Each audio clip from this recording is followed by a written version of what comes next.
আমরা সকলে শক্তি অনুভব করতে চাই। এবার যদি আপনাকে জিজ্ঞেস করা হয় যে সবথেকে বেশি শক্তির অনুভব কোথা থেকে করা সম্ভব, তখন কেউ কেউ বলবেন পুষ্টিকর আহার গ্রহণ করলে, ব্যায়াম করলে, কেউ বলবেন ধন লাভ করলে, বন্ধুদের থেকে, পরিবারের থেকে, আদি ইত্যাদি। এইভাবে আপনি শক্তির অনুভব অবশ্যই করতে পারেন, কিন্তু সবথেকে বেশি শক্তির অনুভব যদি আপনি করতে চান তাহলে তা পাবেন শুধু একতার দ্বারা, সংগঠনের দ্বারা। যদি আপনাকে উদাহরণ দিই, নিজের এই হাতটাকে দেখুন, 5টা আঙুল রয়েছে। কোনো একটা বস্তুকে নিজের একটা আঙুল দ্বারা তুলে ধরার চেষ্টা করে দেখুন, বড়ই কষ্ট হবে। তখন আপনি বুঝতে পারবেন যখন এই 5টি আঙুল একত্রিত হয় তখন কোনো কাজ কতটা সহজ হতে পারে। এটাই হলো শক্তি, একতার। সব থেকে ভালো উদাহরণ যদি আপনাকে দিই তাহলে বাঁশি। এই বাঁশি থেকে অত্যন্ত মধুর সুর নির্গত হয় যা সবার মন প্রসন্ন করে দেয়। এই কথা সত্যি, কিন্তু এই বাঁশি আমি একটা বা দুটো আঙুল দিয়ে বাজাতে পারবো না। আমাকে প্রত্যেকটা আঙুল ব্যবহার করতেই হবে, তবেই এর থেকে মধুর সুর নির্গত হবে যা সকলকে প্রসন্ন করবে, ঠিক কিনা? ঠিক এইভাবেই যদি আপনি চান যে আপনার জীবনরূপী বাঁশি থেকেও মধুর সুর নির্গত হোক বা সবার মনকে প্রসন্ন করে তুলুক, তাহলে আপনাকেও জীবনে একতা নিয়ে আসতেই হবে। আপনি একাও কর্ম করতে পারেন, পথ চলতেও পারেন, সামনেও এগোতে পারেন, সাফল্যও লাভ করতে পারেন। কিন্তু যখন সকলে একসাথে এগোবেন, সেই পথে চলবেন, সেই কর্মই করবেন, তখন লক্ষ্যে অবশ্যই পৌঁছবেন, সাফল্য অবশ্যই লাভ করবেন। কিন্তু সেই সাফল্য এবং তার আনন্দর সংমিশ্রণটাই একটু অন্যরকম হবে। তাই জীবনে ঐক্যবদ্ধ হন, একসাথে মিলে এগোতে থাকুন, আর আমার সাথে ভালোবেসে বলুন রাধা রাধা। মানুষের জীবনে 2 ধরনের আবেগ থাকে যা চিরকাল তার সাথে বসবাস করে। প্রথম, স্বপ্ন। দ্বিতীয়, অজুহাত। মানুষ হাজার হাজার স্বপ্ন দেখতে পারে। আমাকে এই কাজ করতে হবে, আমাকে ওখানে ঘুরতে যেতে হবে, আমার জীবনে এই অসম্ভব কাজ বাস্তবায়িত করে দেখাতে হবে, আদি ইত্যাদি। এবার ঠিক যেমন স্বপ্ন দেখেন সেইভাবে অজুহাতও খুঁজে নিয়ে আসেন। আমি এই স্বপ্ন পূরণ করতে পারলাম না, কারণ আমাকে কেউ সাহায্যই করলো না, কারণ আমি দুর্বল হয়ে পড়েছিলাম, কারণ আমার কাছে সময়ই ছিল না, আদি ইত্যাদি। এবার সাফল্য এবং অসফলতার মাঝখানে এই ধরনের সংঘর্ষ হতে থাকে।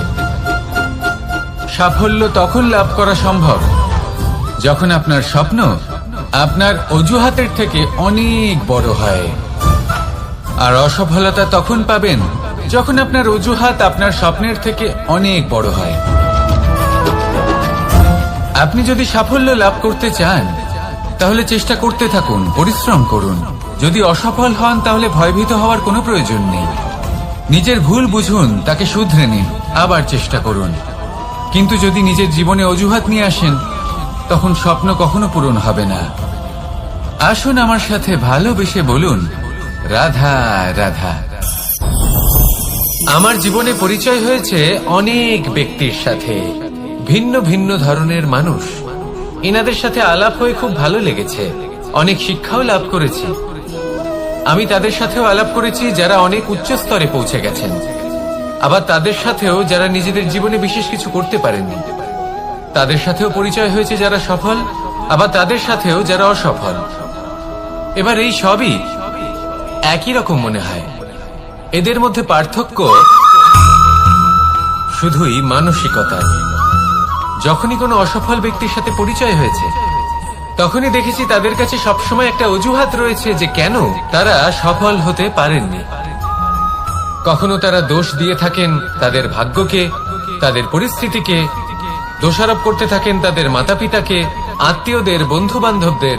কোনো না কোনো অজুহাত সবসময় এদের কাছে থাকে যে কেন তারা সফল হতে পারেননি। সেখানেই যখন সফল ব্যক্তির সাথে পরিচয় হয় তাদের কাছে সবসময় একটা কারণ থাকে যে কিভাবে এই সমস্যাগুলির ঊর্ধ্বে উঠে সাফল্য লাভ করা যায়। আর সেই কারণ হলো যে যাই হয়ে যাক না কেন সাফল্য লাভ করতেই হবে। যতই সংঘর্ষ করতে হোক না কেন, যতই সমস্যা আসুক না কেন, সফল আমাদের হতেই হবে। এটাই পার্থক্য মানসিকতার। সত্যি কথা বলতে আপনার আজকের এই মানসিকতা হলো আপনার আগামী ভবিষ্যতের ইমারতের ভিত। এই মানসিকতা যতটা প্রবল হবে, যতটা শুভ হবে, আপনার ভবিষ্যৎ ততটাই বিশাল এবং সুন্দর হবে। তাহলে সমস্যার উপর নয়, সাফল্যের উপর মনোযোগ কেন্দ্রীভূত করুন, জীবনে এগোতে থাকুন আর আমার সাথে ভালোবেসে বলুন রাধা রাধা। অ দিয়ে অন্ত, আ দিয়ে আরম্ভ, এই দুইয়েরই রাশি সমান। যদি আপনি মন দিয়ে দেখেন তবে দেখবেন এদের সম্পর্ক খুবই নিবিড়। কিভাবে? যখন কোনো কিছু শুরু হয় এটা নিশ্চিত হয়ে যায় যে তা সমাপ্তও হবে। আরম্ভই যদি না হয় তার সমাপ্তও হবে না। যা আরম্ভ হয়েছে তার সমাপ্তি হলো অবশ্যম্ভাবী। এটাই হলো প্রকৃতির নিয়ম, একে এড়ানো যায় না। এবার এই কথা আমরা সকলে জানি। এবার মানুষ কি ভাবে যে সমাপ্তির পরে কি হতে পারে, এর উত্তর তাদের কাছে নেই। তাদের উচিত অন্য কোনো বিষয় ভাবা যা বেশি গুরুত্বপূর্ণ। এবার মানুষ এটা জানে না যে মৃত্যুর পরে কি হতে পারে, কিন্তু এই কথা অবশ্যই জানে যে জন্ম থেকে মৃত্যু পর্যন্ত এই সময়, যাকে আমরা জীবন বলে থাকি, এই সময় আমরা কর্ম করতে পারি। এই কথা তো আমরা জানি। তাহলে এমন কি কর্ম করা যেতে পারে যা আমাদের সমাপ্তির পরও আমাদের প্রাসঙ্গিক করে রাখতে পারে, এই বিষয়ে ভাবা উচিত। যে জন্মগ্রহণ করেছে তার মৃত্যু হবেই, এটা সাধারণ বিষয়। কিন্তু ইতিহাস আজও সেই সকল মানুষজনকে স্মরণ করেন যাদের এই সংসার তাদের মৃত্যু নয়, বরং তাদের জীবনকালে যে কর্ম তারা করেছেন তার দ্বারা মনে রাখেন। সেই কর্মের কারণে এই সংসারে তাদের নাম, তাদের কর্ম, তাদের ব্যক্তিত্ব, তাদের কীর্তি অমর হয়ে থাকে এবং থাকবে। আপনার কাছে এতটা সময় নেই যতটা আপনার মনে হচ্ছে আপনার কাছে আছে। সেই জন্য যত শীঘ্র সম্ভব শ্রেষ্ঠ কর্ম করুন, যতটা পারবেন ততটা অধিক সুকর্ম করুন। এই সংসারে নিজেকে অমর করে তুলুন আপনার মৃত্যুর পরেও। আর আমার সাথে ভালোবেসে বলুন রাধা রাধা। দীপাবলি আমাদের সবথেকে বড় উৎসব। শ্রীরাম রাবণকে পরাস্ত করে 14 বছরের বনবাস কাটিয়ে আবার অযোধ্যায় ফিরে এলেন অমাবস্যার রাত্রে। অযোধ্যায় সবাই খুব প্রসন্ন ছিলেন, খুবই উৎসাহিত ছিলেন। অযোধ্যায় সহস্র প্রদীপ প্রজ্বলিত করা হয়েছিল এই উৎসবে। একে আমরা দীপাবলি বলে থাকি। এবার এই বিষয়ে আমরা সকলে জানি। আপনি কি এটা জানেন যে শ্রীরাম বাস্তবে অমাবস্যার এক রাত আগেই অযোধ্যায় পৌঁছে গেছিলেন? সবার সামনে অমাবস্যার রাতে এসেছিলেন। এর কারণ কি? শ্রীরাম প্রমাণ করতে চেয়েছিলেন যে যে কোনো সময়, দিন হোক বা রাত, শুভ বা অশুভ হয় না। শুভ অশুভ কিছু থাকলে তা হলো মানুষের চিন্তা, তার ভাবনা, তার নির্বাচন আর তার কর্ম।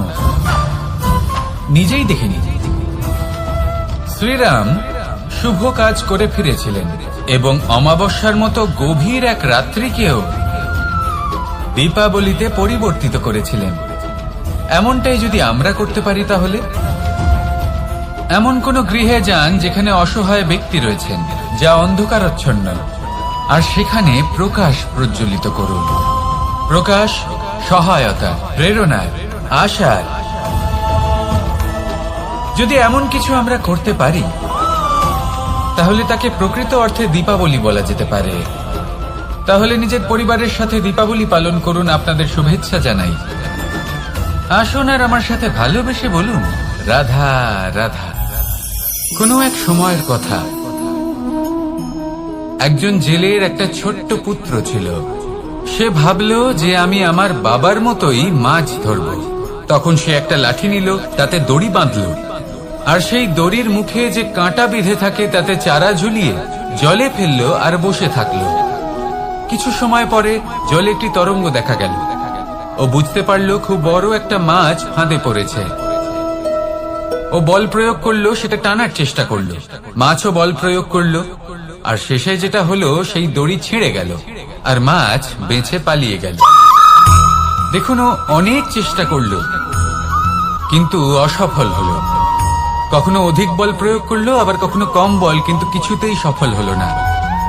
ও পঞ্চমবার প্রচেষ্টা করলো, না বেশি বল প্রয়োগ করলো না কম, ততটাই বল প্রয়োগ করলো যতটা পর্যাপ্ত, ঠিক ততটাই বল যতটা বল সেই মাছ প্রয়োগ করলো। আর শেষ পর্যন্ত জীবনে প্রথমবার ও মাছ ধরতে সফল হলো। এবার এই কথার সারমর্ম কি? ভারসাম্য। এটাই হলো জীবনের সবথেকে বড় নিয়ম। আমাদের সবার জীবনে সমস্যা রয়েছে, কখনো মন দিয়ে ভেবে দেখবেন, জীবনে যদি কোনো ক্ষুদ্র সমস্যা বা ছোট সমস্যা থাকে আর সেটা সমাধান করার জন্য আপনি বেশি চেষ্টা করছেন, তাহলে তার দ্বারা সমাধান হয় না, বরং আরো বিপদ বেড়ে যায়। যখন কোনো বড় সমস্যা থাকে আর আপনি কম চেষ্টা করতে থাকেন, তখন সমাধান হয় না, তা চলতেই থাকে। শুধু এটাই হলো ব্যাপার, জীবনের সমস্ত সমস্যার একটা ভারসাম্য বজায় রাখা। যদি এটা আপনি শিখে ফেলতে পারেন, জীবনটা আপনার হাতের মুঠোয় থাকবে। আসুন আমার সাথে ভালোবেসে বলুন, রাধা রাধা। আপনি কখনো কোনো বাজকে নিজের বাসা বানাতে দেখেছেন? এই বাজ যখনই কোনো বাসা বানায়, তখন উঁচু গাছের ডালে বা কোনো পর্বতের শিখরে বাসা বানায়, অনেক উচ্চতায়, আর সেখানে তার সন্তানও জন্মগ্রহণ করে। যখন এই সন্তানেরা জন্মায়, তখন এই বাজ খুবই ভালোবেসে এবং খুব সাবধানে এদের পালন পোষণ করে। নিজের ঠোঁট দিয়ে তাদের ঠোঁটে খাবার পরিবেশন করে। কিন্তু যেই সেই সন্তানেরা হৃষ্টপুষ্ট হয়ে যায় এবং সেই কথা বাজ নিজে বুঝতে পেরে যায়, সেই বাজ নিজেই সেই বাসা ছিন্ন ভিন্ন করে দেয়। সেই সন্তান যাদের সবেমাত্র ডানা গজিয়েছে, কিভাবে উঠতে হয় তারা জানে না, সেই সন্তানগুলিকে উচ্চতা থেকে ঠেলে দেয়। সেই সন্তান প্রথমে ভয়ভীত হয়ে যায়। তারা সামনে মৃত্যুকে দেখতে পেয়ে ভয়ের কারণে তাদের ডানা ঝাপটাতে থাকে, আর সেই প্রক্রিয়াতেই সেই সন্তানগুলি উড়তে শুরু করে দেয়। এবার এই ঘটনায় আমরা কি শিক্ষা পেতে পারি? এটাই, যদি আপনি মাতা পিতা হন, তাহলে নিজের সন্তানকে অবশ্যই স্নেহ করুন, কিন্তু তাদেরকে নিজের আঁচলের তলায় বেঁধে রাখবেন না। যদি আপনি চান আপনার সন্তান জীবনে উন্নতি করুক, তাহলে নিজের মুঠো থেকে তাদের স্বতন্ত্র করে দিন, এই সংসারে সংঘর্ষ করতে দিন। সেই সন্তান নিজেই বুঝতে পারবে যে জন্মের সময় পাওয়া ডানা কি করে ব্যবহার করতে হয়। আর আপনার চোখের সামনে আপনার সন্তান এই আকাশে উড়তে থাকবে। তাহলে আসুন আমার সাথে ভালোবেসে বলুন, রাধা রাধা। কখনো কোনো চাতককে দেখেছেন? একটা চাতক বর্ষার জন্য অপেক্ষা করে, সেই বর্ষার জলে নিজের তৃষ্ণা নিবারণ করে, নয়তো সারা বছর তৃষ্ণার্ত থেকে যায়। ও আকাশের দিকে তাকিয়ে থাকে আর অপেক্ষা করে যে কবে বর্ষা হবে আর কবে আমি আমার তৃষ্ণা নিবারণ করব। সেখানে অন্যদিকে একটি কাক বা একটা পায়রা, এরা কি করে? যেখানে জল পায় পান করে নেয়, যেখানে খাবার পায় খেয়ে নেয়, আত্মীয় স্বজন বন্ধু বান্ধব যাকেই পায় তার সাথে সময় কাটায়, খাবার খায় আর চলে যায়। এবার এদের মধ্যে মিল কোথায় আর পার্থক্য কোথায়? দুজনের কাছেই ডানা রয়েছে, দুজনেই উড়তে পারে। এই আকাশ হলো ওদের, খাবারের দানা ওদের। পার্থক্য হলো তাদের অভিলাষায়, পার্থক্য হলো তাদের আকাঙ্ক্ষায়, পার্থক্য জীবন যাপনের ধরনের। এবার যত বেশি আকাঙ্ক্ষা থাকবে, যত দামি জীবন যাপন করার ইচ্ছে থাকবে, তত বেশি কষ্ট আপনাকে সহ্য করতে হবে। আবার অন্যদিকে জীবন যত সরল হবে, জীবন যাপন যত সরল হবে, সমস্যা ততটাই কম হবে। তাই সবসময় চেষ্টা করবেন আপনার মানসিকতা এবং আপনার জীবন যেন সরল হয়। ভালোবাসতে থাকুন। যদি কেউ আপনাকে ভালোবাসে, তাকেও আপনি ভালোবাসা ফিরিয়ে দিন। তাদের সাথে কথা বলুন, কিছু তাদের কথা শুনুন, কিছু নিজের কথা বলুন। দেখবেন সকল তাপ উত্তাপ দূর হয়ে গেছে। এটাই তো হলো জীবনের সারমর্ম। তাই প্রেমে থাকুন, ভালোবাসুন, আর ভালোবেসে আমার সাথে বলুন, রাধা রাধা। একবার একজন সাধক ওনার শিষ্যদের একটা কাজ দিলেন।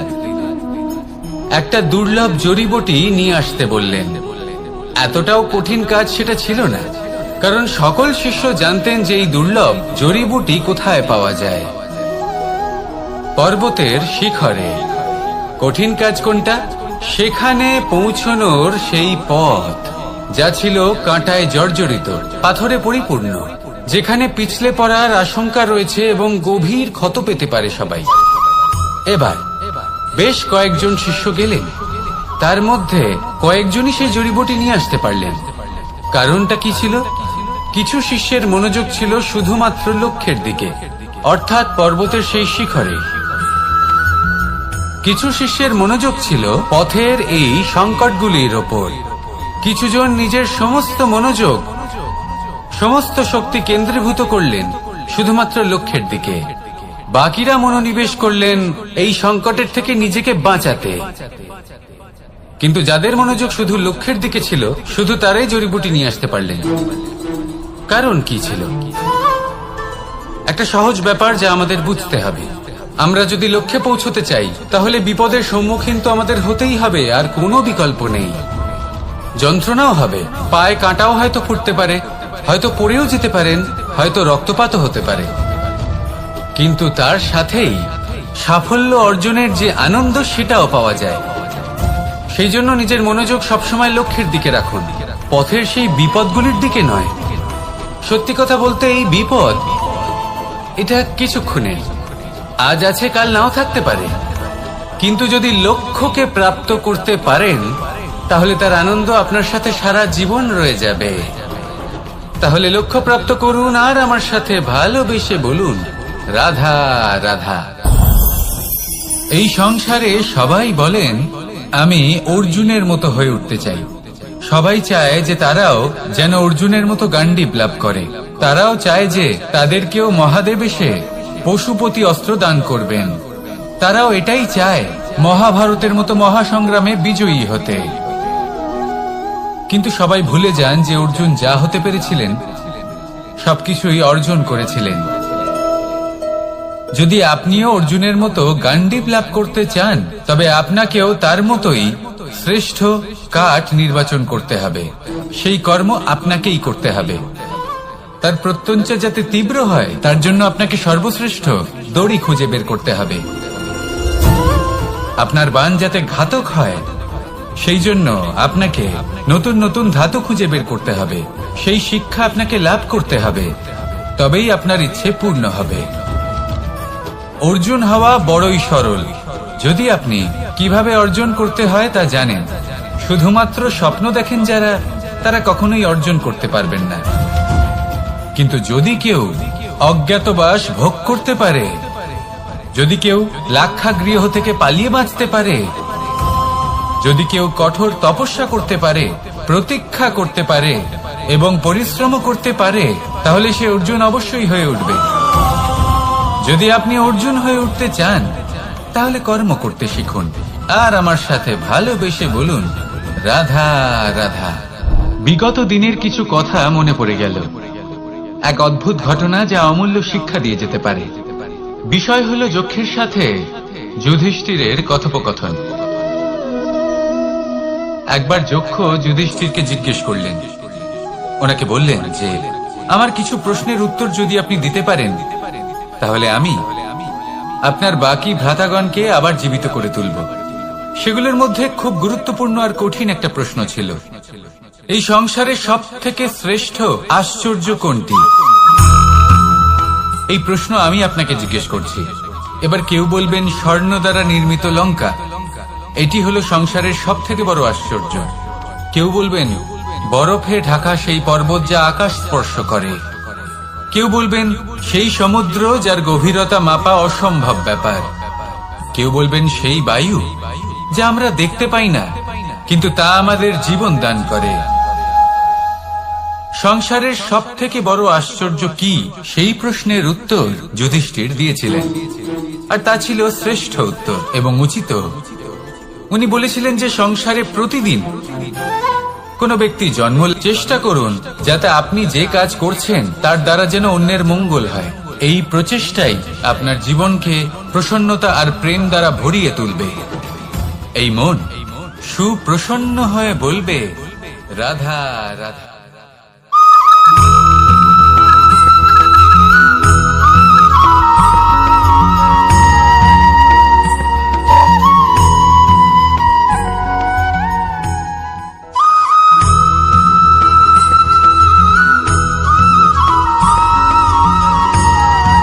অন্ধকারাচ্ছন্ন রাত্রি যদি এসে থাকে, তাহলে আলোকিত প্রকাশ নিয়ে সূর্য অবশ্যই আসে।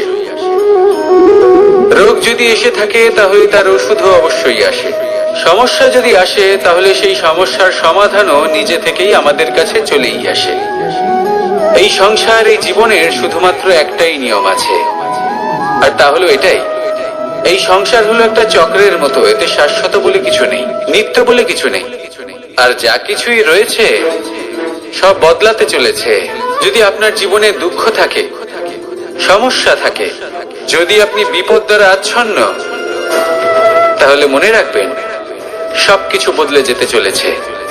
দুঃখের সময় কাঁদবেন না, মনকে আরো দুঃখী করে তুলবেন না, কারণ এখানে যা কিছুই এসেছে তা যাওয়ার জন্যই এসেছে। তাহলে এত চিন্তা কিসের? আনন্দ সহকারে জীবন যাপন করুন, আর আমার সাথে ভালোবেসে বলুন, রাধা রাধা।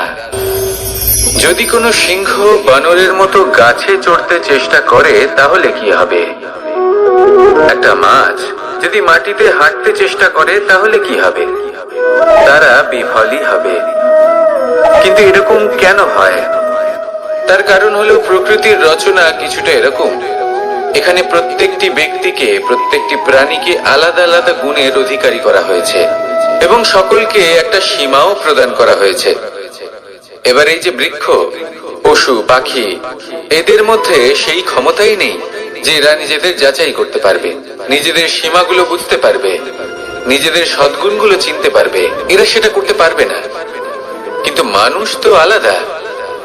মানুষের কাছে সেই বিশেষ শক্তি আছে যে তারা পূর্ণরূপে নিজেদের যাচাই করতে পারবে, নিজেকে পূর্ণরূপে বুঝতে পারবে, নিজের দোষ, নিজের অপগুণ, নিজের সদ্গুণ, নিজেদের সীমাগুলো তারা বুঝতে পারবে। আর এটা অত্যন্ত গুরুত্বপূর্ণ। কথায় আছে যে যদি সাফল্য লাভ করতে হয়, তাহলে নিজেকে যাচাই করে নিতে হবে। তাই নিজেকে যাচাই করুন, নিজের সাথে পরিচিত হয়ে যান, এবং জীবনে কর্ম করতে থাকুন। সাফল্যের শিখরে অবশ্যই পৌঁছে যাবেন। আর ওখানে যদি যান, তাহলে এই মন প্রসন্ন হয়ে অবশ্যই বলবে, রাধা রাধা। বনের মধ্যে যদি আপনি কোনো বিষাক্ত সাপ দেখেন, তাহলে কি করবেন?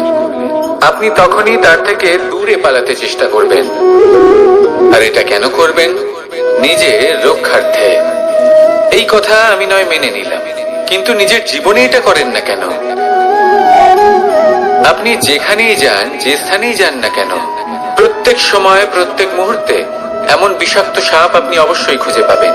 আর সেই সাপ নয় যাদের আপনি বনে খুঁজে পাবেন, এরা হলো সেই সাপ যা আপনাকে পাপ করতে বাধ্য করবে।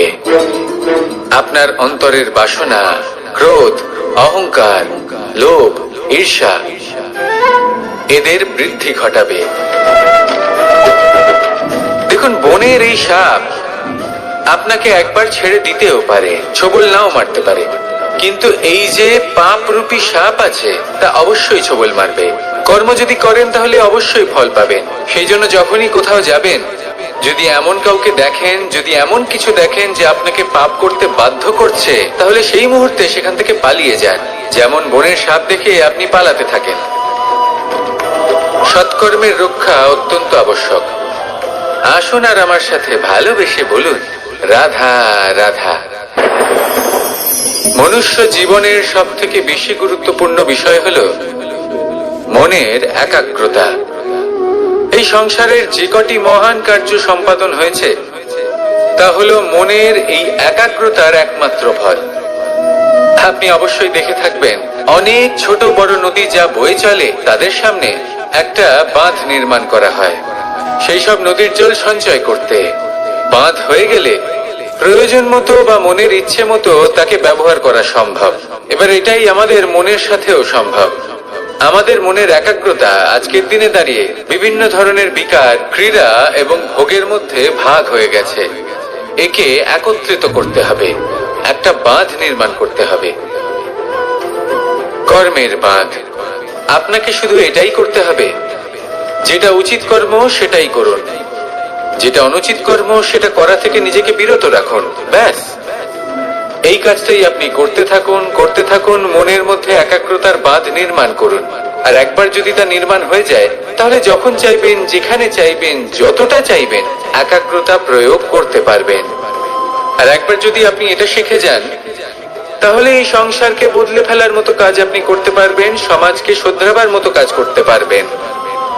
তাহলে এই মনকে একাগ্র করুন আর আমার সাথে ভালোবেসে বলুন, রাধা রাধা। আমরা সবাই ফল খাই, কিন্তু আমাদের সেই ফলই প্রিয় হয় যে পরিপক্ক হয়ে ওঠে, যেটা নম্র হয়, আর যে ফল অনেক বেশি মিষ্টি আর সুস্বাদু হয়ে থাকে, যাদের রঙে বাহার দেখা যায়। সেইভাবে জীবনে আমরা নানান মানুষের সাথে পরিচিত হই, কিন্তু সেই মানুষই আমাদের মন ছুঁয়ে যায় যারা বিনম্র স্বভাবের, যাদের বাণী খুব মধুর, যাদের অন্তরে আত্মবিশ্বাসের একটা তেজ, একটা রং দেখা যায়। এবার এমন ব্যক্তি আমরা কি করে হব? ঠিক সেইভাবেই যেমন একটা ফল রোদ, বর্ষা, শীত, বায়ু এই সকল সংকটময় পরিস্থিতির সম্মুখীন হয়ে পরিপক্ক হয়ে ওঠে, সেইভাবেই মানুষ সংকটময় পরিস্থিতির সম্মুখীন হয়ে পরিপক্ক হয়ে ওঠেন।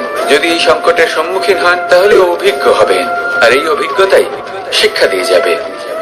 এই অভিজ্ঞতা আমাদের শিখিয়ে দেয় যে আমাদের বিনম্র থাকতে হবে, অহংকার করে কোনো লাভ নেই। মধুর বাণীর যে কি মূল্য তা আমরা শিখতে পারি। এই অভিজ্ঞতাই আমাদের বুঝিয়ে দেয় যে উচিত অনুচিত কোনটা, আমাদের দৃষ্টিভঙ্গি তৈরি করে, আর এই দৃষ্টিভঙ্গি দ্বারা আত্মবিশ্বাস জাগ্রত হয়। সেই জন্য জীবনে কখনো বিপদ থেকে দূরে পালাবেন না, সেগুলোর সম্মুখীন হন, অভিজ্ঞতা লাভ করুন, তার থেকে শিক্ষা লাভ করুন, এইভাবেই পরিপক্ক হবেন। আসুন আমার সাথে ভালোবেসে বলুন, রাধা রাধা। ধন সঞ্চয় করা সম্ভব, আর সেই জন্য ধন সব থেকে বেশি মূল্যবান সম্পত্তি নয়। এবার আপনি বলবেন, এ আমি কি বলছি? এই ধন খুব মূল্যবান, আমরা সকলে অর্জন করতে ব্যস্ত। সেটা এই কারণে, কারণ আপনারা জানেন না এই সংসারের সব থেকে বেশি মূল্যবান সম্পত্তি কি। এ হলো সেই সম্পত্তি যা কখনো সঞ্চয় করা সম্ভব নয়। আপনার কাছে যতই ধন থাকুক, তা দিয়ে আপনি স্বাস্থ্য লাভ করতে পারেন, বাড়ি কিনতে পারেন, আদি ইত্যাদি, কিন্তু আপনি যতই ধনী হন না কেন, ফেলে আসা দিনের একটা মুহূর্ত আপনি লাভ করতে পারবেন না। এই একটা মুহূর্ত, এই সময়, এটাই হলো সংসারের সব থেকে মূল্যবান সম্পত্তি। একবার চলে গেলে তা কখনোই ফিরে আসে না। আর এই মুহূর্ত যতই চলে যাক না কেন, আমরা স্মৃতির মাধ্যমে সেগুলি যাপন করতে পারি, তার আনন্দ উপভোগ করতে পারি। আর যার সাথে আমরা সময় অতিবাহিত করেছি, তার স্মৃতিতে আমরা চিরকাল জীবিত থাকতে পারি। সেই জন্য সময় সব থেকে মূল্যবান সম্পত্তি, তাকে এইভাবে নষ্ট করবেন না। প্রত্যেকটা মুহূর্ত উপভোগ করুন, আনন্দ করুন, আর ভালোবেসে বলুন, রাধা রাধা। কনক, কি সুন্দর একটা শব্দ। এর অনেকগুলো রূপ রয়েছে, অনেকগুলো অর্থও রয়েছে। প্রথম অর্থ হলো স্বর্ণ, অর্থাৎ সম্পত্তি। দ্বিতীয় অর্থ ধুতুরা, অর্থাৎ গাছের ছোট একটা বীজ, যা কিনা অত্যন্ত শক্তিশালী হয়। যদি বেশি মাত্রায় এর প্রয়োগ করা হয়, তাহলে এটা বিষময় হয়ে উঠতে পারে। এই হলো সেই ধুতুরা যার প্রয়োগ মহাদেবের পুজোতে করা হয়। এবার প্রশ্ন হলো এটাই যে এই স্বর্ণ এবং এই ধুতুরার মধ্যে মিল কি রয়েছে। মিল হলো এটাই যে এই দুটোই মানুষকে মত্ত করে তোলে। ধুতুরা মানুষকে তখন মত্ত করে যখন তাকে সেবন করা হয়, কিন্তু স্বর্ণ, ধন, সম্পত্তি, মানুষ এটা যতটাই অর্জন করে নেয় সেটাই যথেষ্ট। এই স্বর্ণ মানুষের ভাবনা চিন্তা করার ক্ষমতাকে বশ করে ফেলে। মানুষ সম্পত্তির লোভে মত্ত হয়ে ওঠে। কারণ যে যত চমৎকারী, যতটা অমূল্য হয়, তাকে সামলানো কিন্তু ততটাই কঠিন, তাই না? তাই মনে রাখবেন, ধন, স্বর্ণ, সম্পত্তি এগুলো ধুতুরার থেকেও অনেক বেশি বিষাক্ত হতে পারে। তাই এর উপর আত্মসংযমের একটা কবচ পরিয়ে রাখবেন এবং বিবেকের শক্তির সাথে এগুলো প্রয়োগ করুন, তবেই কল্যাণ হবে। আসুন আমার সাথে ভালোবেসে বলুন, রাধা রাধা। মানুষের জীবনে 3টি গুণ অত্যন্ত প্রয়োজনীয়: শ্রদ্ধা, বিনম্রতা, যোগ্যতা।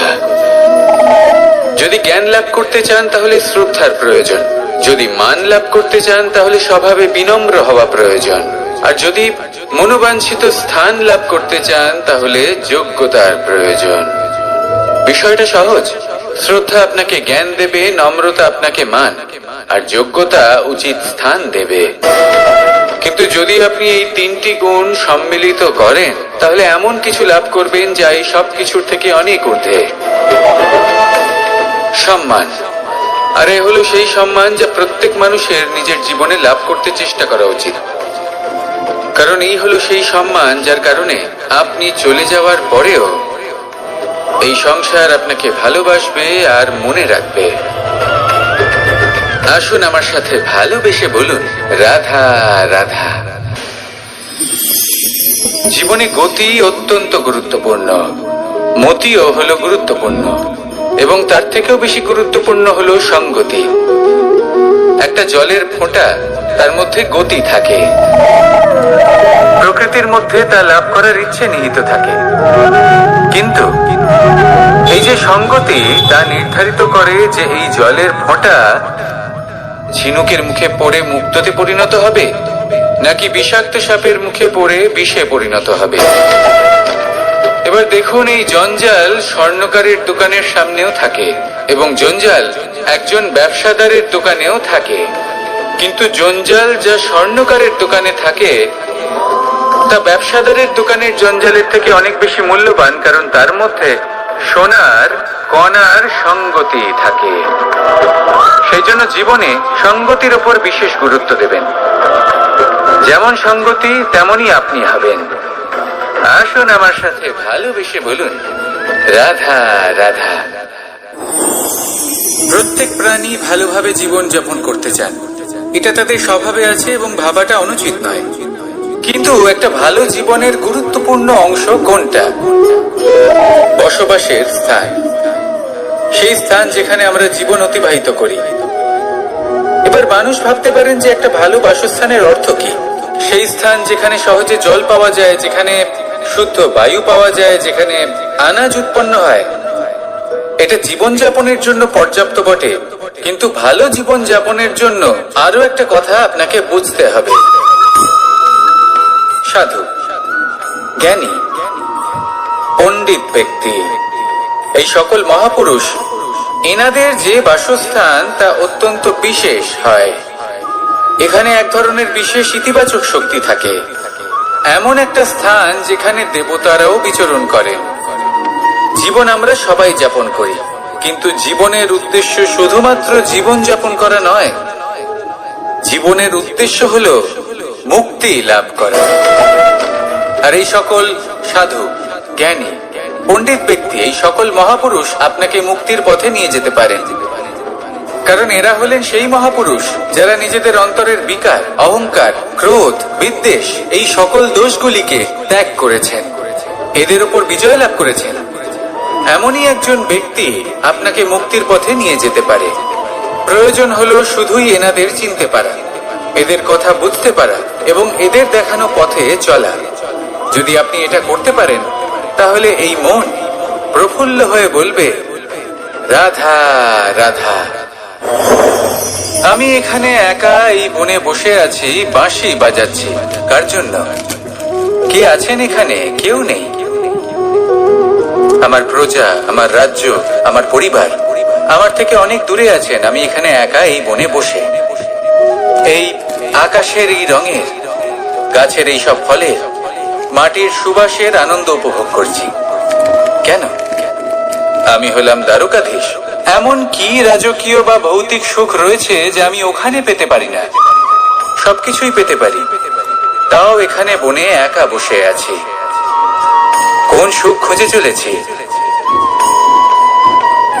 একা থাকার সুখ। আমরা প্রত্যেকদিন অনেক মানুষের সাথে, চিন্তাধারার সাথে, কর্মের সাথে, পরিস্থিতির সাথে, সুখ দুঃখের দ্বারা বেষ্টিত থাকি। জীবনের এই চক্রে আমরা জড়িয়ে পড়তে থাকি। যতই আমরা এই সমস্যার সমাধান করি, আমরা ততই এতে জড়িয়ে পড়ি। আমরা এতটাই জড়িয়ে পড়ি যে যখন আমরা আয়নায় নিজেদের দেখি, তখন আমরা নিজেদের চিনতেই পারি না। এমন মনে হয় যেন আমরা নিজেদের হারিয়ে ফেলেছি। সেই জন্য প্রত্যেক দিন আপনি কিছু সময় নিজের সাথে কাটান একান্তে। এটা অত্যন্ত আবশ্যক। নিজের অস্তিত্বের গভীরে গিয়ে দেখতে শিখুন, নিজেকে বুঝুন। অদ্ভুত শান্তির অনুভূতি হবে। যেমন এই বায়ু, এই বৃক্ষ, এই পুষ্প, এই নিসর্গ, এদের মতো আপনিও কখনো একলা হতে শিখুন। কখনো নিসর্গের একটা অংশ হয়ে দেখুন। এই মন প্রসন্ন হয়ে বলবে, রাধা রাধা। ওমাই কি, আমি কখন থেকে এখানে অপেক্ষা করছি, হাত পেতে দাঁড়িয়ে রয়েছি যাতে একটা ফল আমার হাতে এসে পড়ে এবং সেটা আমি খেতে পারি। কখন থেকে অপেক্ষা করছি, কিন্তু সেটা হচ্ছেই না। এবার আপনি বলবেন যে এইসব কি বলছি, এ কি অদ্ভুত কথা বলছি। যদি ফল খেতে হয় তাহলে আমাকে বৃক্ষে চড়তে হবে, ফলের কাছে পৌঁছতে হবে, তবেই তো ফল পাবো। এবার এটা অত্যন্ত সহজ ব্যাপার, কিন্তু এই বিষয়টা আপনি নিজের জীবনের প্রসঙ্গে ভেবে দেখুন। লক্ষ্য কোথায় আছে আপনি জানেন, সেই লক্ষ্যে পৌঁছানোর পথ কি সেটাও আপনি জানেন, সেই পথে চলার ক্ষমতাও আপনার রয়েছে, কিন্তু তাও আপনি নিজের লক্ষ্য লাভ করতে পারছেন না। কেন? কারণ আপনি অপেক্ষা করছেন যে লক্ষ্য আপনার সামনে চলে আসবে, কিন্তু তা হয় না। লক্ষ্য সে যাই হোক না কেন, ধন হোক, প্রেম হোক, কোনো সম্মান হোক বা মোক্ষ হোক, যদি আপনি তার দিকে অগ্রসর না হন, তাহলে ফল প্রাপ্তি অসম্ভব ব্যাপার। তা কোনোদিনই হবে না। সেই জন্য আপনার চোখের সামনে আপনি যদি নিজের লক্ষ্যকে দেখতে পান, তাহলে উঠুন এবং সেই দিকে অগ্রসর হতে শুরু করুন। নিজের অন্তরের সকল অশুভ গুণ দূর করুন, অলসতা ত্যাগ করুন, অজ্ঞানতা ত্যাগ করে দিন এবং চলতে থাকুন। অবশ্যই মনোবাঞ্ছিত ফল লাভ করতে পারবেন। মনে রাখবেন, চলতে থাকলে তবেই লক্ষ্য প্রাপ্তি হবে। অপেক্ষার দ্বারা শুধুমাত্র মৃত্যু লাভ হবে। আসুন আমার সাথে ভালোবেসে বলুন, রাধা রাধা। আমি দ্বারকাধীশ এবং আমার সভাতে বিভিন্ন সময় বিভিন্ন ধরনের মানুষ আসেন, নিজেদের দাবি নিয়ে, নিজেদের ইচ্ছে নিয়ে। কখনো কেউ ভোজন চান, আবার কখনো কেউ ওষুধ, কখনো কেউ বস্তু চান, কেউ আবার চান বস্ত্র। কারোর জ্ঞান চাই, কারোর ধন চাই, আবার কারোর বাসস্থান। অনেক সময় আমি এই অনুরোধ, এই ইচ্ছে পূর্ণ করি না। এবার আপনি এটা ভাবতেই পারেন যে কৃষ্ণ তো তাহলে লোভী, ওর কাছে তো সবকিছুই রয়েছে, তারপরেও সে নিজের প্রজার ইচ্ছে পূর্ণ করে না, তাদের সমস্যাগুলি বুঝতে পারে না, তাদের সুখ স্বাচ্ছন্দ্য প্রদান করে না।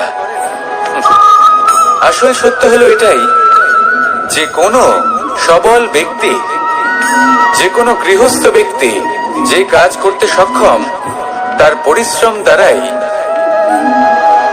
নিজের প্রয়োজনগুলি এবং ইচ্ছেগুলি পূরণ করা উচিত।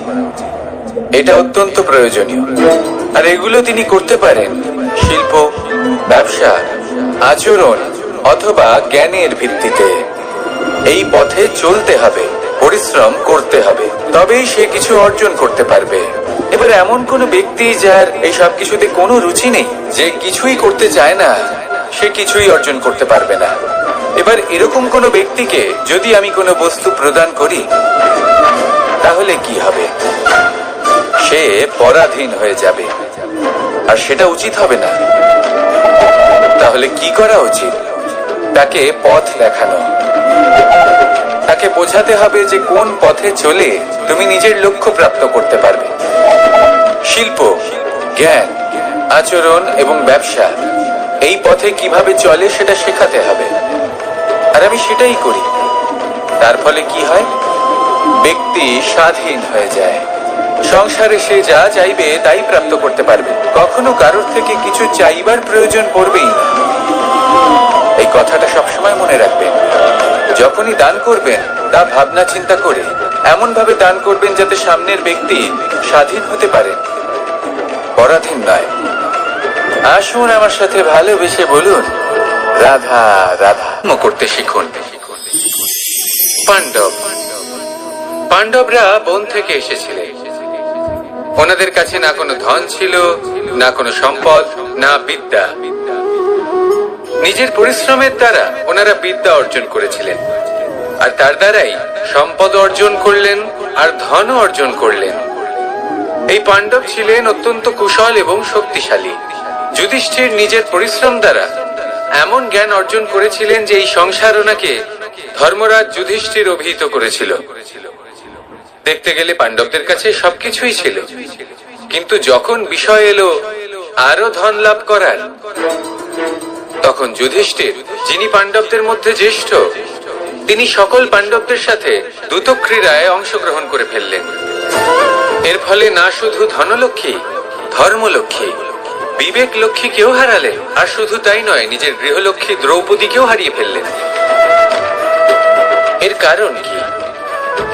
ভুলে গেলেন খুব সহজ একটা কথা। এই সংসারে সম্মান এবং সাফল্য দুটোই পরিশ্রমের দ্বারা লাভ করতে হয়, কিন্তু দ্যুতক্রীড়ার এই খেলা আমাদের ভাগ্যের উপর নির্ভরশীল। এই সংসারে দুটি পথ রয়েছে। একটা পথ যেখানে কর্ম এবং পরিশ্রমের দ্বারা আপনি নিজের পথ নিজেই রচনা করতে পারবেন, আর দ্বিতীয় পথ হলো যেখানে এই ভাগ্য এক মুহূর্তে আপনাকে শিখরেও পৌঁছে দিতে পারে, আবার ধূলিসাৎ করে দিতে পারে। আপনি কোন পথ বাছবেন সেই চয়ন আপনারই। আসুন আর আমার সাথে ভালোবেসে বলুন রাধা রাধা। কোনো এক সময়ের ঘটনা এটা। মা এবং বাবা হাটে গিয়েছিলেন। তখন আমি আর দাদা গিয়েছিলাম গরু চড়াতে। আমরা বাড়ি ফিরে এলাম, আর মা সেই সময় একটা কাজ করতেন। যখনই হাটে যেতেন দরজা তালা বন্ধ করে যেতেন। উনি খুব ভালো করে জানতেন যে যদি ওনার এই মাখন চোর সঠিক সময় পৌঁছে যায় তাহলে এক ফোঁটাও মাখন ওনার অবশিষ্ট থাকবে না। এবার ঘটনা কিছুটা এরকম হলো যে মা আর বাবা মাঝে মাঝে হাটে যেতেন, তাই মাঝে মাঝেই দরজা তালা বন্ধ করতে হতো।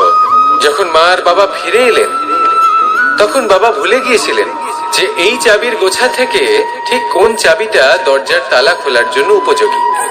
উনি চেষ্টা করতে শুরু করে দিলেন। একটার পর একটা চাবি দিয়ে উনি চেষ্টা করতে থাকলেন, কিন্তু সেই দরজার তালা তো খুলতেই চাইছিল না। ওনার মাথা থেকে ঘাম পড়তে শুরু করলো। তখন মা বললেন যে তালা ভেঙে দেওয়া যাক। মা চলে গেলেন, আর বাবা বললেন না না দাঁড়াও, আর কিছু চাবি বাকি আছে, এটা হয়তো খুলতে পারবো। মা হাতুড়ি নিয়ে চলে এলেন সেই তালা ভাঙার জন্য, আর তখনই বাবা শেষ চাবিটা প্রয়োগ করলেন আর দরজার তালা খুলে গেল। যদি উনি চেষ্টা না করতেন তাহলে এই তালাটাও ভেঙে যেত আর চাবিটাও নষ্ট হয়ে যেত, ঠিক কিনা? এবার এই ঘটনাটা আমি দেখেছিলাম, আর আমার মনে হলো যে কখনো কখনো এই চাবির গোছার মধ্যে থেকে শেষ চাবিটাও কিন্তু জীবনের দরজা খুলে দিতে পারে। সেজন্য আপনি যদি জীবনে সাফল্য লাভ করতে চেষ্টা করেন, নিজের লক্ষ্যে পৌঁছতে চান, তাহলে হার মানবেন না। হয়তো দেখবেন আপনার পরবর্তী প্রচেষ্টা বা এই অন্তিম প্রচেষ্টা আপনাকে সাফল্যের পথে নিয়ে গেল। তাই নিরন্তর প্রচেষ্টা করতে থাকুন, জীবনে সাফল্য লাভ করুন। যজ্ঞের আগুনকে শুভ বলে মনে করা হয়, আর সেখানেই চিতার আগুনকে অশুভ মনে করা হয়। এমনটা কেন হয়? এখানে বিষয়টা হলো লক্ষ্য, বিচার এবং সঙ্গের। যখন আমরা যজ্ঞ করি তখন আমাদের লক্ষ্য কি হয়? পরিবেশকে আরো পবিত্র করে তোলা, ইতিবাচক করে তোলা। আমাদের লক্ষ্য শুভ হয়। তারপরে আসে বিচার। এই পরিস্থিতিতে সেই বিচার হলো অগ্নি। স্ফুলিঙ্গ থেকে তীব্র আকার ধারণ করে সমস্ত কাঠকে পুড়িয়ে দেয় এবং সুগন্ধ ছড়িয়ে দেয়। অর্থাৎ যদি আপনার লক্ষ্য শুভ হয় তাহলে তার নিজেই শুভ বিচারধারাকে আমন্ত্রণ জানায়। এই শুভ বিচার তখনই আসবে যখন আপনার সংকল্প শুভ হবে। অন্যদিকে হলো চিতার আগুন। এর লক্ষ্য কি? একটা দেহকে পরধামে পৌঁছে দেওয়া।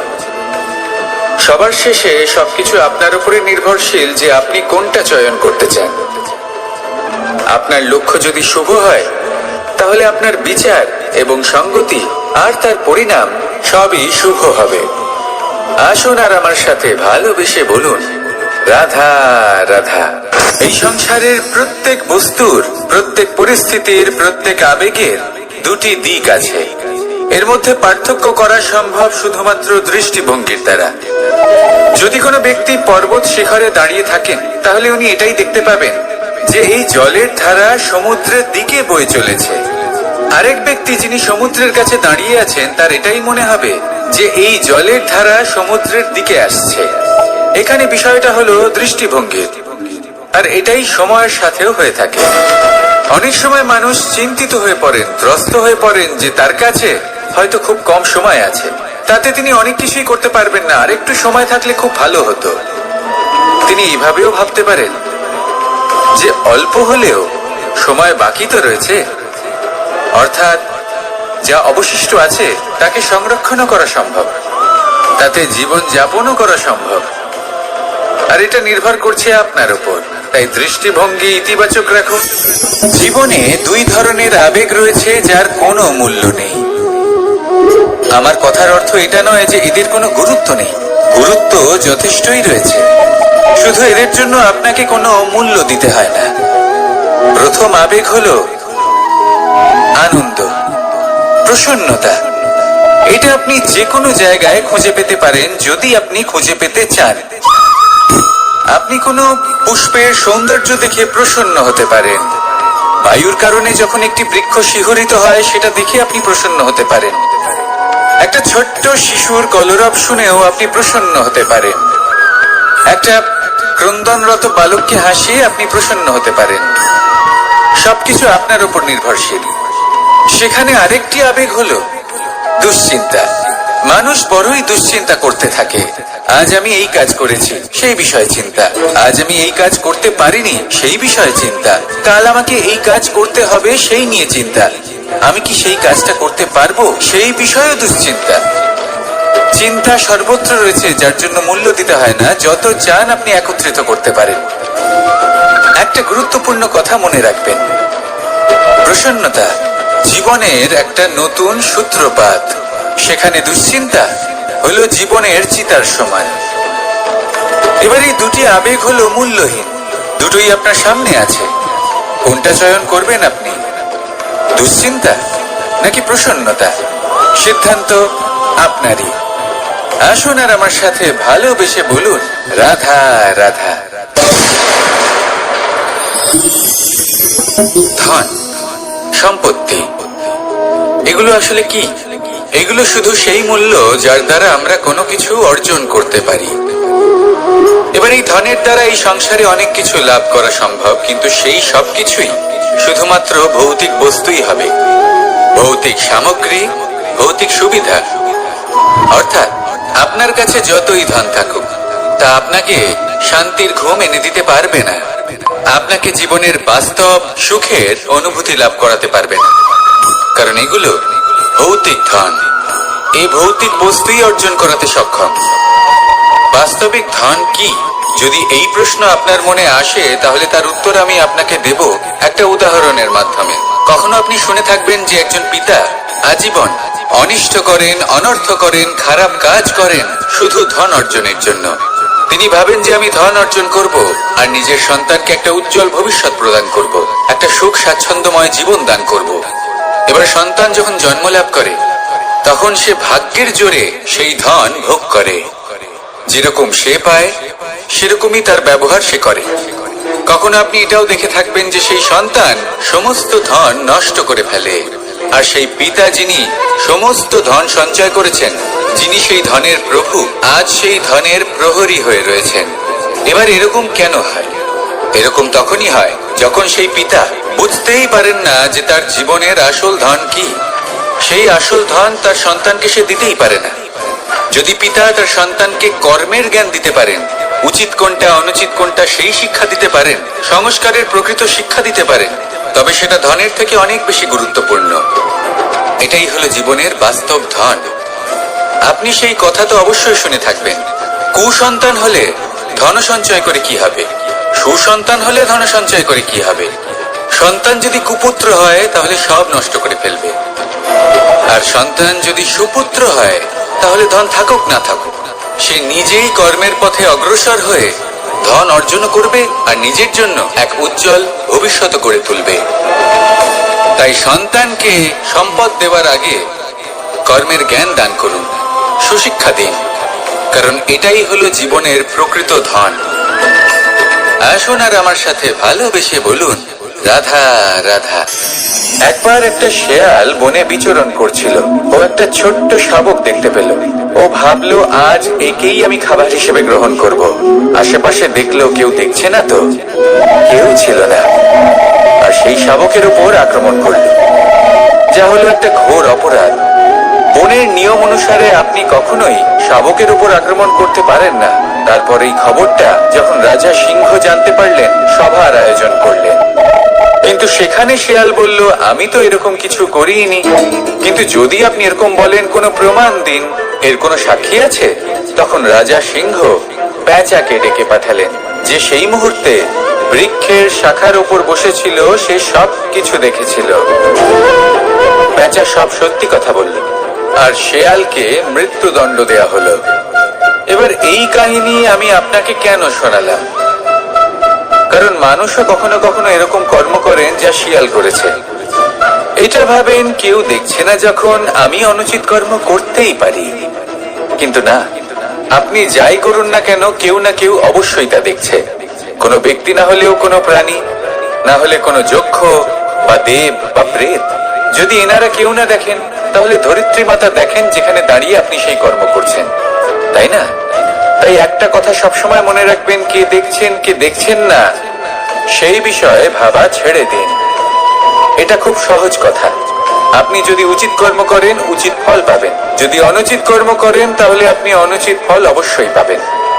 সেই জন্য উচিত পথে চলতে থাকুন, উচিত কর্ম করতে থাকুন, আর আমার সাথে ভালোবেসে বলুন, রাধা রাধা। আমরা সবাই জীবনে নিজের জন্য সবচেয়ে ভালোটাই চাই, সবচেয়ে ভালো সুবিধা পেতে চাই, সবচেয়ে বেশি সম্মান পেতে চাই। কিন্তু সবার পক্ষে এই সব পাওয়া কি সম্ভব? হ্যাঁ, নিশ্চয়ই। শুধু একমাত্র বাধা সময়। আমাদের জীবনের কোনো স্থায়িত্ব নেই। তাই যদি সময়ের সদ্ব্যবহার করেন, তাহলে একটু সুবিধে হতে পারে। এবারে দেখুন, যাদের সবসময় স্বপ্ন দেখতে ভালো লাগে, তার জন্য রাত্রি কম পড়ে যায়। আর যারা স্বপ্ন পূরণ করতে চান, তাদের জন্য দিন কম পড়ে যায়। যারা সম্মান পেতে চান, তাদের জন্য সব সময় পরোপকার কম পড়ে যায়। আর যারা জ্ঞান অর্জন করতে চান, তাদের জন্য মনোসংযোগ। জীবনে যদি নিজের লক্ষ্যে পৌঁছতে চান, তবে সময়ের বিভাজন আপনাকে ঠিক করতেই হবে। মনে রাখবেন, রাধা রাধা। লোকে বলে জীবনে মেলামেশা করা অত্যন্ত আবশ্যক। এতে সম্পর্কের আধারও হয়, আবার ব্যবসাও চলে। কিন্তু সবচেয়ে বেশি গুরুত্বপূর্ণ হলো ব্যবহার। তাই এই বিষয়ে ভাবুন, আপনার জীবনে কি আপনার সাথে মেলামেশা করবে তা নিশ্চিত করে সময়। আপনি আপনার জীবনে কার সাথে মেলামেশা করবেন তা নিশ্চিত করবে আপনার হৃদয়। আপনি যাদের সাথে মিশছেন, তাদের হৃদয়ে আপনি কতক্ষণ থাকবেন তা নিশ্চিত করবে আপনার ব্যবহার। নিজের ব্যবহার ভালো রাখুন, সব ভালোই হবে। রাধা রাধা। এই ফুল দেখতে পাচ্ছেন আপনি? এটা সেই ফুল যার জীবন এই ডালে শুরু হয়েছিল। দর্শকদের চোখে প্রশংসা দেখলো সে। মধুর লোভে মৌমাছিরা এলো, আর তারপর ডাল থেকে ভেঙে নিচে পড়ে গেল সে। কেন? নিয়তি এরকম কেন করল? ভাবুন, কারণ ওই ডালেই ফুল হয়ে থাকাটা এই ফুলের জীবনের লক্ষ্য কখনোই ছিল না। এবার এই ফুল হয় দেবতাদের সজ্জায় ব্যবহৃত হবে, নয় কোনো কন্যার গয়নায় গাঁথা হবে, আর নয় কারোর প্রেম প্রদর্শনের মাধ্যম হবে। দেখুন, জীবনে নিজের লক্ষ্যে পৌঁছতে হলে যাত্রাকে ভয় পেলে চলবে না। নিজের অস্তিত্ব তৈরি করতে হলে তাদের ছায়া থেকে আপনাদের দূরে যেতেই হবে যারা আপনাকে অস্তিত্ব প্রদান করেছেন। এটাই জীবনের নিরন্তর সত্য। রাধা রাধা। আমাদের সকলের জীবনে কখনো না কখনো পাথর দ্বারা আঘাত লাগেই, আর এই সংসারও আমাদের ওপরে কখনো না কখনো পাথর বর্ষণ করে। কখনো আমাদের খারাপ ভেবে, আর কখনো আমাদের অসফল ভেবে, কখনো আমাদের বুদ্ধিহীন ভেবে। কারণ অনেক আছে, কিন্তু এই পাথর দ্বারা আমরা আঘাত পাবো কি পাবো না তা সম্পূর্ণ আমাদের হাতে। হয় আপনি এই পাথরের আঘাত পেয়ে চোখের জলে ডুবে থাকতে পারেন, আর নয়তো যদি আপনি চান তাহলে এই পাথর দিয়ে সেতু বানিয়ে সকল সমস্যার সাগর অতিক্রম করতে পারেন। সিদ্ধান্ত আপনার।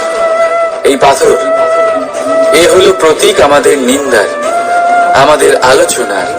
যে এই আলোচনা নাকারাত্মক ভাবে দেখবে সে শুধুমাত্র কষ্টই পাবে, আর যে এই আলোচনাকে নিজের বিকাশের আধার বানাবে সেই সাফল্যের চূড়ায় পৌঁছবে। তাই মনে রাখবেন, আলোচনা আপনার শত্রু নয়, আপনার সবচেয়ে বড় মিত্র। রাধা রাধা। মিষ্টি জল সবার পছন্দ, কিন্তু নোনতা জল কেউ পছন্দ করে না। এইবার ভাবার বিষয় হলো মুক্ত, যা সমুদ্রের গহ্বরেই তৈরি হয়। নোনতা জলের মধ্যে থেকেই প্রতি মুহূর্তে অন্য প্রাণীদের থেকে বেঁচে নিজের অস্তিত্বকে বাজি রেখে ঝিনুক মুক্ত প্রদান করে থাকে। কখনো ভেবেছেন কেন? কারণ সংকটের সম্মুখীন না হয়ে, চরম পরিস্থিতির সাথে না জড়িয়ে আপনার কখনোই সুখ প্রাপ্তি হবে না।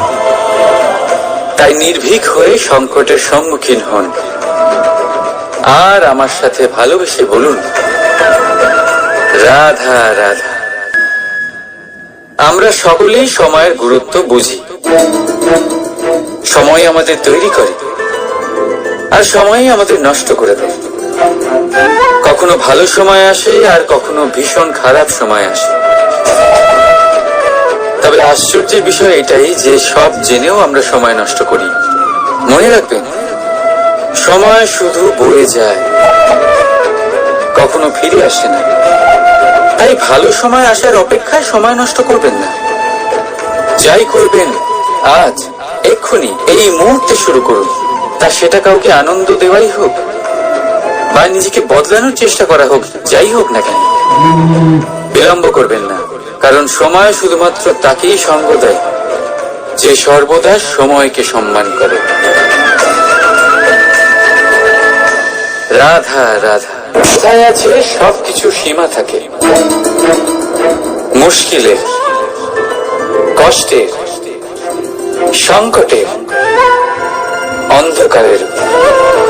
যার কোনো সীমা নেই তা হলো কেবলমাত্র কঠোর পরিশ্রমে।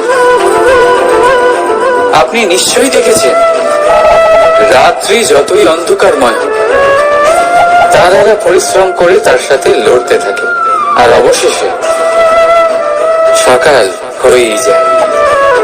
ঝড়ে পাখিদের বাসা ছিন্ন বিচ্ছিন্ন হয়ে যায়, কিন্তু পাখিরা নিজের পরিশ্রম দ্বারা তা আবার বানিয়ে নেয়। কারণ যা সীমিত তাকে অসীমের কাছে হারতে হয়, আর পরিশ্রম অসীম। রাধা রাধা। প্রবাহিত নদী কত সুন্দর হয়, বলিষ্ঠ হয়। যেদিক দিয়ে বয়ে যায় সেখানে এক নতুন জীবন প্রদান করে, ধরণীকে উর্বর করে, আকাল দূরে রাখে। আর হয়তো এই জন্যই নদীকে মায়ের মতো পুজো করা হয়। কিন্তু আপনি কি কখনো ভেবে দেখেছেন যে নদীর জন্ম কি করে হয়? এ কি শুরু থেকেই এমন বিশাল আর খরস্রোতা হয়? না, বৃষ্টির ছোট ছোট ফোঁটা একসাথে সম্মিলিত হয়ে এক সূক্ষ্ম ধারা তৈরি করে, আর সেই ধারাগুলি পর্বতের বরফ কেটে তাদেরকে গলিয়ে জলপ্রপাত হয়ে ঝরে পড়ে পাথরের সাথে ধাক্কা খেয়ে তারপরেই সে নদী হয়ে ওঠে। ঠিক সেইভাবেই এত সহজে কেউ মহান হয়ে ওঠে না। ছোট ছোট চেষ্টা মিলে এক বিশাল ব্যক্তিত্ব তৈরি করে। তাই জীবনে সর্বদাই চেষ্টা করতে থাকুন। অস্তিত্ব নিজে থেকেই প্রকাশ পাবে। রাধা রাধা। কখনো কখনো আমরা নিজের মা বাবার ওপর কতটা রেগে যাই, মনে করি ওনাদের মন আমাদের দিকেই নেই। আমরা ভাবি ওনাদের কাছে আমাদের কোনো অস্তিত্বই নেই, আর তাই আমরা রেগে যাই। কিন্তু আপনি কি কখনো এমন অনুভব করেছেন যে আমাদের চোখ দিয়ে আমরা আমাদের নাক কখনো দেখতেই পাই না, কারণ তা চোখের ভীষণই কাছে থাকে, দুই চোখের মাঝখানে। কিন্তু যখন কেউ মুখে আঘাত করে, হাত সর্বপ্রথম নাককেই সুরক্ষিত করার চেষ্টা করে। মাতা পিতাও অনেকটা এরকমই হয়। আপনার ভালোর জন্য, আপনার সুরক্ষার জন্য তারা সবসময় তৈরি। তাই তাদের প্রেমকে কখনো সন্দেহ করবেন না। আবশ্যক নয় তাদের প্রেম আপনি সবসময় স্পষ্টভাবে দেখতে পাবেন, কারণ এই এক এমন প্রেম যা সর্বদাই আপনার সাথে ঢাল হয়ে আপনার রক্ষা করতে থাকবে। রাধা রাধা। বাবুল গাছ কত বিশাল আকার হয়, পিপুল গাছও বিশাল আকার হয়। কিন্তু আপনি কি কখনো ভেবে দেখেছেন যে কেন বাবুল গাছ কেটে তা ব্যবহার করা হয়, আর কেনই বা পিপুল গাছকে পুজো করা হয়? এই জন্যই, কারণ পিপুল গাছ তার নিচে বসে থাকা পথিককে ছায়া প্রদান করে, নিজের ডালে অসংখ্য পাখিদের আশ্রয় দিয়ে থাকে, কাউকে কাঁটা ফুটিয়ে দূরে সরায় না, বরং তাকে শীতল ছায়া দিয়ে তার ক্লান্তি দূর করে। এই সংসারে যদি আপনি সম্মান পেতে চান, তবে পিপুল গাছের মতোই হতে হবে। কিছু দিতে শিখুন, আনন্দ, সুখ, শীতলতা দান করতে শিখুন, আর কাঁটার মতন কাউকে কখনো কষ্ট দেবেন না। সম্মান স্বয়ং হেঁটে আপনার কাছে আসবে। আর মন প্রসন্ন হয়ে বলবে রাধা রাধা। শক্তি অর্জন করা এতটা কঠিন নয় যতটা শক্তি লাভ করার পরে সেই শক্তি সামলানো কঠিন হয়। কারণ যেই মানুষ শক্তি লাভ করে তার মনে গর্ববোধ জন্মায়, জন্মায় অহংকার, জন্মায় জেদ। তাই শক্তি প্রাপ্ত করার সাথে বিনম্র থাকাও অত্যন্ত আবশ্যক। আর এটা আমাদের শেখা উচিত বৃক্ষের থেকে। বৃক্ষ যা আমাদের ফল দেয়, বৃক্ষ যা যত ফল দেয় ততটাই ঝুঁকে যায়। আমরা পাথর মারি ওই বৃক্ষের থেকে ফল প্রাপ্ত করার জন্য। সেই পাথরের মার সহ্য করেও বৃক্ষ আমাদের ফল দেয়। কোনো গর্ববোধ নেই, কোনো অহংকার বোধ নেই, আর সেই জন্য এই বৃক্ষের পুজো করা হয়। এটাই হলো মাহাত্ম্য, শক্তির সাথে বিনম্রতা। যদি এই শক্তি সৃজন করে থাকে, সাহায্য করে থাকে, সম্বল হয়ে থাকে, তবেই সেই শক্তি উপযুক্ত। আর নয়তো সেই শক্তি একদিন আপনাকে আসক্ত অবশ্যই করবে। তাহলে শক্তি অবশ্যই অর্জন করুন, কিন্তু তার সাথে সেই শক্তি সামলানোর মতো বিবেকও আপনাকে অবশ্যই জাগ্রত করতে হবে। তাহলে আসুন আমার সাথে ভালোবেসে বলুন রাধা রাধা।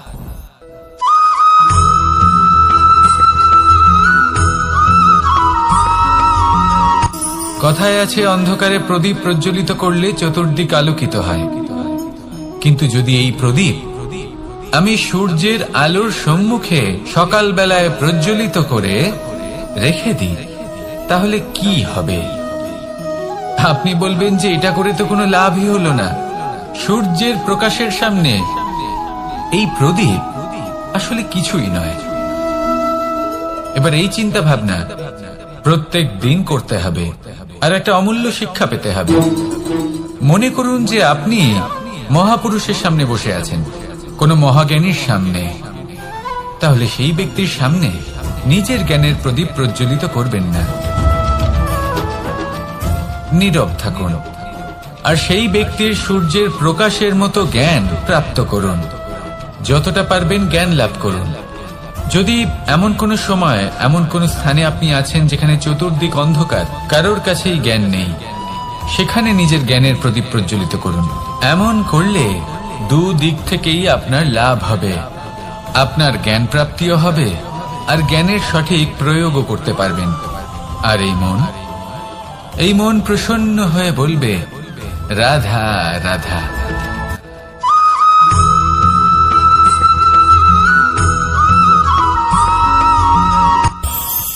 এই সংসারে আমরা প্রকাশ কোথা থেকে পাই? এর উত্তর বড়ই সরল। ভোরে যখন সূর্যোদয় হয় তখন প্রকাশের কিরণ আমাদের ঘরে এসে পৌঁছয়। এইভাবেই আমরা প্রকাশ লাভ করি। এবার এই প্রকাশের আলোতেই আমরা সারাদিনের কাজ সম্পন্ন করি। সন্ধে হয়ে যায়, সূর্যাস্তও হয়ে যায়, আর আমাদের ঘর যাতে অন্ধকার না হয় তার জন্য আমরা একটা প্রদীপ প্রজ্বলিত করি। এটাই ঘটে আমাদের জীবনেও। এবার প্রবাহমান আয়ুর সাথে আমরা আমাদের অন্তরে যদি একটা প্রদীপ প্রজ্বলিত করে নিই, তাহলে বিষয়টাই অন্যরকম হবে। এবার আপনি বলবেন কোন প্রকাশের কথা বলছি যে আমাদের অন্তরে জাগ্রত করা সম্ভব? আমাদের আত্মার মাঝে প্রেমের প্রকাশ জাগ্রত করার কথা বলছি। কারণ আমাদের এই জীবন এও হলো দিনের আলোর মতো। আজ প্রকাশ আছে, কিন্তু কোনোদিন অবশ্যই অস্ত হবে। কিন্তু অস্ত হবার আগে যদি আমরা আমাদের আত্মার মাঝে প্রেমের এই প্রকাশ উজ্জ্বলিত করে নিই, তাহলে আমাদের সন্ধ্যাকালও আমরা আনন্দে এবং প্রেমে যাপন করব। তাহলে আসুন আর আমার সাথে ভালোবেসে বলুন, রাধা রাধা।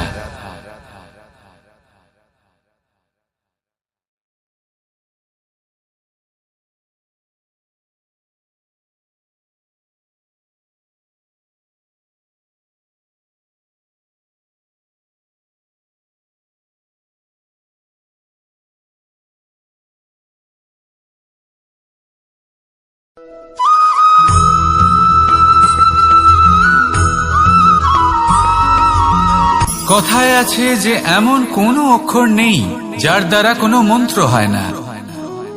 এমন কোনো বনস্পতি নেই যা নিজেই একটা ঔষধি নয়। পৃথিবীর এমন কোনো ব্যক্তি নেই যার মধ্যে কোনো যোগ্যতা থাকে না। শুধু প্রয়োজন হলো যে ব্যক্তিকে আমরা খুঁজে চলেছি তাকে সঠিকভাবে চিনে নেওয়া। যদি তার যোগ্যতা, তার বিশেষত্ব আমরা বুঝতেই না পারি, তাহলে আর লাভ কি রইল? এই সংসারে এমন অনেক ব্যক্তি রয়েছেন যারা ছোট ছোট অসফলতার কারণে আপনাকে এটা বলে দেবে যে আপনি কোনো কাজের নন, আপনি হলেন মূর্খ, আপনি কিছুই করতে পারবেন না। এইসব কথায় কখনোই বিশ্বাস করবেন না, কারণ আপনি এবং প্রত্যেকটি জীব এই পরমাত্মা এবং এই প্রকৃতির সৃষ্টি, যা অত্যন্ত বিশেষ।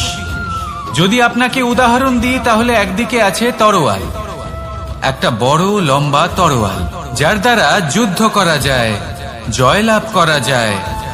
আর অন্যদিকে রয়েছে একটা ছোট্ট সূচ, কিন্তু যে কাজ একটা ছোট্ট সূচ করতে পারে তা একটা তরোয়াল দ্বারা সম্ভব নয়।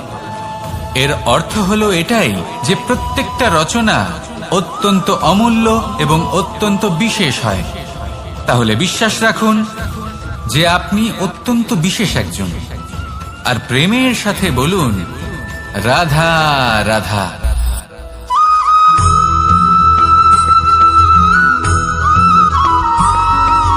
জীবনে যখন কোনো ব্যক্তি নিজের লক্ষ্য প্রাপ্তির জন্য নিরন্তর পরিশ্রম করতে থাকেন, চেষ্টা করতে থাকেন, তখন তিনি কষ্ট অনুভব করেন। কখনো শারীরিক কষ্ট, কখনো মানসিক কষ্ট। এবার উনি এটা ভাবতে থাকেন যে আমি কি উচিত করছি নাকি অনুচিত করছি। কারণ অন্যদিকে এমন একজন ব্যক্তিও আছেন যিনি একদমই পরিশ্রম চেষ্টা করছেন না। তিনি মদিরা পান করেন, বিলাসিতায় জীবন কাটান, অলস প্রকৃতির হয়ে ওঠেন, নিদ্রাতে বিলীন হয়ে থাকেন আর ভাবেন যে তিনি সুখ লাভ করছেন। কিন্তু এরকম কেন হয়? কারণ যখন আমরা সৎ পথে থাকি, উচিত পথে চলি, লক্ষ্য প্রাপ্ত করার জন্য চেষ্টা করতে থাকি, তখন আমাদের ভেতরে থাকা নেতিবাচক শক্তি এবং পাপ এই দেহকে ত্যাগ করে দেয়। আর এই অনুভূতিটাই আমাদের দুঃখের অনুভূতি দেয়, কষ্ট দেয়। এবার সেখানে যদি আমরা কুপথে চলি, অনুচিত পথে চলতে থাকি, তাহলে আমাদের ভেতরে থাকা পুণ্য এবং ধনাত্মক শক্তি আমাদের দেহ ত্যাগ করে দেয়। আর এই অনুভূতির কারণেই আমরা সুখ অনুভব করি। কিন্তু কখনো ভাববেন যে এই সুখ বেশি সময় পর্যন্ত থাকে না। সেই জন্য সবসময় মনে রাখবেন, যদি আপনি জানেন যে এটাই আপনার লক্ষ্য, এটাই উচিত পথ, শুভ পথ, তাতে নিরন্তরভাবে এগিয়ে যেতে চেষ্টা করতে থাকুন। এই কষ্ট আপনাকে সুখের পরাকাষ্ঠায় কখন পৌঁছে দেবে তা আপনি জানতেই পারবেন না। আসুন আমার সাথে ভালোবেসে বলুন, রাধা রাধা।